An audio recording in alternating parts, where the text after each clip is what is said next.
Okay, ni adalah part 3 daripada grup basking main, tapi grup lain sebenarnya. Lepas saya balik kerja tu, ada grup lain pula main main music di public lah kira. Okay, saya tak kongsikan macam mana. Okay, salah semua.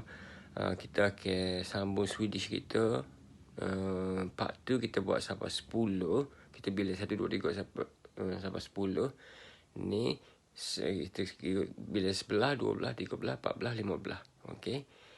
Kalau ikut Swedish, 11, 12, 13, 14, 15. Okay. 11, 12, 13, 14, 15. Okay, nanti saya tulis dalam subtitle. Okay, selamat menonton. Peace.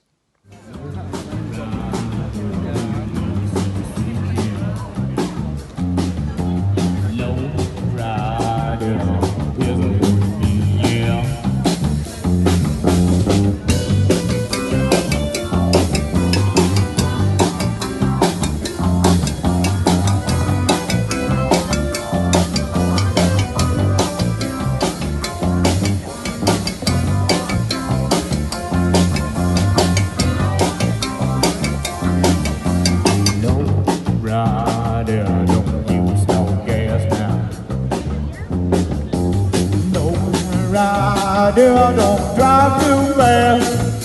No!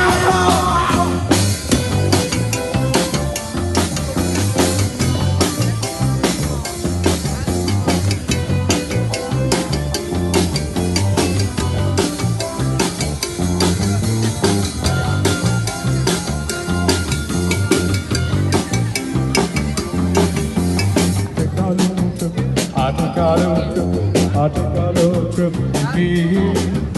I take a little trip. I take a little trip. I take a little trip. I take a little trip to see. Yeah.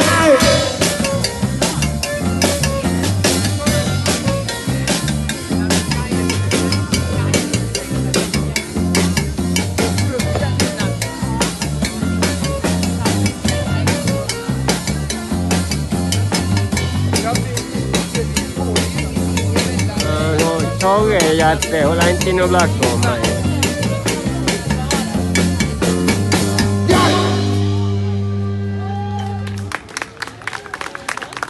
Tack så jättemycket. Som sagt så kommer vi från Kultursommarjobb och just nu pågår det en massa aktioner runt om i stan. Jag tycker ni borde kika in vad det är kan ni se på Kultursommarjobbs Instagram. Här kommer vår sista låt för detta sättet. Jumping Jack Flash utav The Rolling Stones.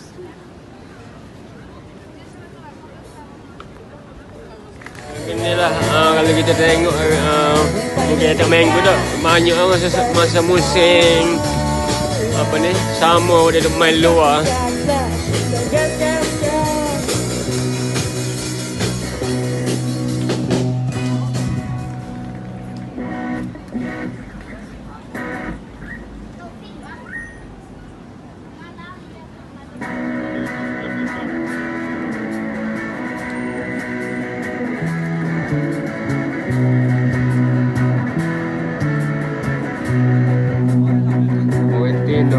Ram juga.